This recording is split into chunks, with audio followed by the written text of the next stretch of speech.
Hello, I'm Tara Brabazon, and yes, it's been a very big week in the Brabazon Redhead household, as always. That week after Christmas, you always think it's going to be quite quiet, you know, January's quiet in universities, and invariably it's absolutely feral, Cheryl. But we had great news this week from a scholar that both Steve and I admire enormously. Mike actually contacted us both independently, me about a book that he's publishing and Steve about a special issue of a journal. But Steve and I firstly and particularly wanted to congratulate Mike on his new chair at Bournemouth, an incredible career he's had, and congratulations to you, Mike. But what I wanted to talk about with Steve today is really the issue you and Mike have been talking about this week via email, and that is digital leisure cultures. Now, this is becoming a phrase that really you sort of developed, and I'm not even sure if you invented it, but certainly you've put a lot of traction and momentum behind it. So, Steve, for listeners, how are you defining digital leisure cultures? Yes, it is interesting how labels emerge and sometimes simply disappear. Digital leisure culture certainly is a phrase that's been used by scholars really across leisure studies and other disciplines in the last few years. You're absolutely right. Michael Silk and his former colleagues at the University of Bath in the Physical Cultural Studies department there are producing a special issue of leisure studies later this year called Digital Leisure Cultures and Young People's Everyday Lives, right. Something like that. It's the general call for papers in 2015 around that issue. David McGillivray and his colleagues at the University of Western Scotland are producing a book called Digital Leisure Cultures, Critical Perspectives for Routledge, which again I contributed to, a fantastic project, which came out of a Leisure Studies Association conference about 18 months ago. Stephen Lawrence is editing with Gary Crawford a book called Digital Football Cultures for Routledge, again later this year. They all these scholars are absolutely fantastic, and some really interesting, innovative, collaborative, collective work going on. I think digital cultures in that sense means, for example, a lot of the work I've done in various areas over the years is particularly sport and music fandom. So fandom, online fandom, digital in that sense is a very important part of this work. The work that I've done around hooliganism, for example, again cutting across disciplines over the years, that is often online. Yes. The issues to do with that. The issues to do with fan protests, for example, particularly in football, are something that I've looked at. And again, the way that those are digitised, how, say, Western Sydney Wanderers, Red and Black Bloc ultras are organising fan protests, and other clubs, in fact, in Australia, against the A-League unfair bans on fans. So using Twitter, for example. That's often done through social media. Yeah. It's done through mobile phone, yes, and so on. So the digitisation of these previously analogue areas is really what digital cultures and digital leisure cultures is talking about. I think that they're just some examples, but I think it's also an illustration of how tectonic the shifts in disciplines and indeed in sort of material practices of everyday life are going on. And I think one of the things about leisure studies as an area, and what we've also called, and Michael Silk and others have called physical cultural studies, is you're talking about academic disciplines and sub-disciplines actually catching up with this, what I would call accelerated culture. And of course, there's all sorts of really weird areas that are now being developed.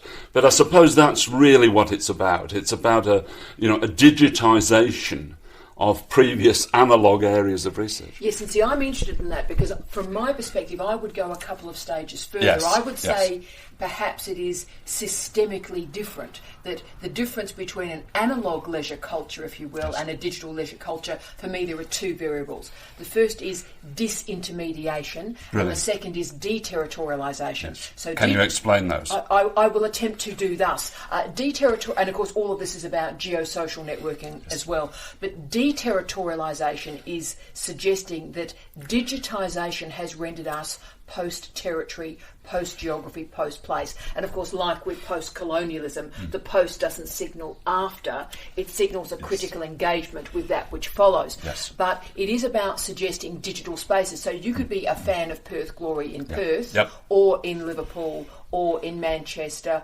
or in Osaka, for example, and you gather together in that fandom via Twitter, right? Hashtag Perth Glory. So that is deterritorialisation.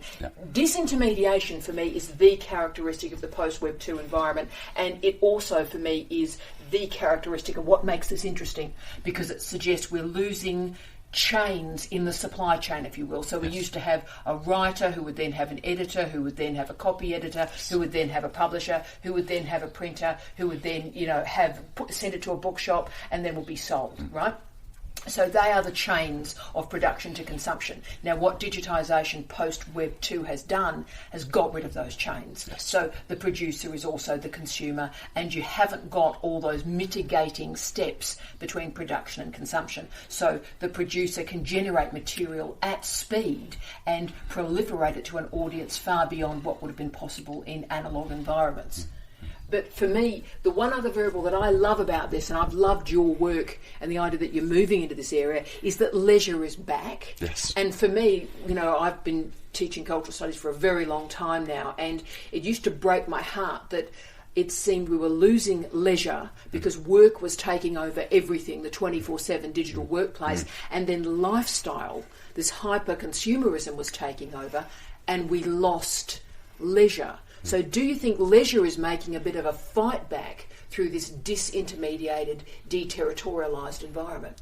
I do, and I think that's why there's fragmentation and almost panic in an area like leisure studies and professional associations like Leisure Studies Association, for example, which cross over into law criminology through deviant leisure, as we've talked about in some of these other podcasts. Tourism.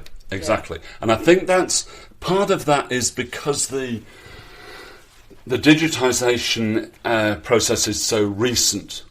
I think that's part of it. And what I was trying to do I've done some blogs and actually some papers, for example, the David McGillivray and co book on digital leisure cultures. I've tried to argue for a digital leisure studies. And I think that has now got some traction, which is quite interesting in various areas like this. But it's also, it was based initially on Deborah Lupton's idea in digital sociology. Yes, and in fact, Deborah has a chapter in the McGillivray and Co book that's coming out. Deborah. And what I was trying to do when I was talking about the digital leisure studies was to sort of map back her idea that we've all become really digitised academics to some extent, but also that we need a discipline change, this is my argument in the area of leisure studies, to make sure that we are able to capture the sort of things we've just been discussing and the way that you've put your conceptual apparatus on top of that. I think a digital leisure studies, again, isn't just a new label which will suddenly disappear. I think we're going to have to get some of the serious aspects of this. What kind of critical theory can we use in this sort of new development so that it actually shapes up the disciplinary areas? And I've felt the earth shatter beneath my feet in my own work in this way, and I've had to sort of catch up, and in catching up, I've kind of developed this sort of area which I think people are starting to take seriously anyway. But I think it's partly to do with these, what you're trying to say in our discussion about really, really profound changes that we've not caught up with. And I know I keep saying this, but we need, this is a relatively narrow theoretical ledge, an empirical ledge for developing new work. A lot of the work that we've been doing has really just run out. Yeah, and my concern, and I'll try and put this in language, you've pushed me through the commentary you've just made there, so I'm going to push myself a little bit more. Because what appears to have happened, if you think about that early theory from the late 1990s through to about 2005-06, the textual poaching stuff, the spreadable media stuff, it was basic at the time. And theoretically now it just seems completely incompetent, naive, and really not very useful anymore. And what we've got is we've got a series of examples, media examples before our eyes that are leading the theory. Yes. It's the other way around. So popular culture is andragogically hopefully grabbing us as theoreticians by the hand and moving us forward. Yes. But there are intellectual challenges that happen when the examples, the models, lead the theory. And I think that perhaps is why we need to really, we're on that ledge at the moment, and this is quite a difficult, problematic area, because we may be theoretically naive, we may be politically naive, and we've got to make sure that our theorisation of the political economy stays with us, I think. I think so, and that's why it's quite interesting in the sort of areas that we've just been talking about digital leisure cultures, and then towards a new digital leisure studies. I've been using theories that I've been using in other areas, political economy, philosophy, for example, like Slavoj Žižek, Alain Badiou, and their acolytes. And I think the interesting thing is, in the past, they've not been used in the areas that we're talking about.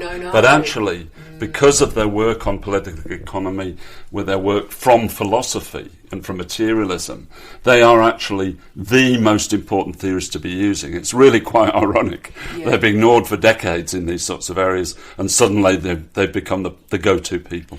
Look, I agree with that. And my final question, which you've already touched on, I think, is, do you think we will reach a point, and let's hope if we do it soon, but do you think we'll reach a point where we can actually describe a field as digital leisure studies?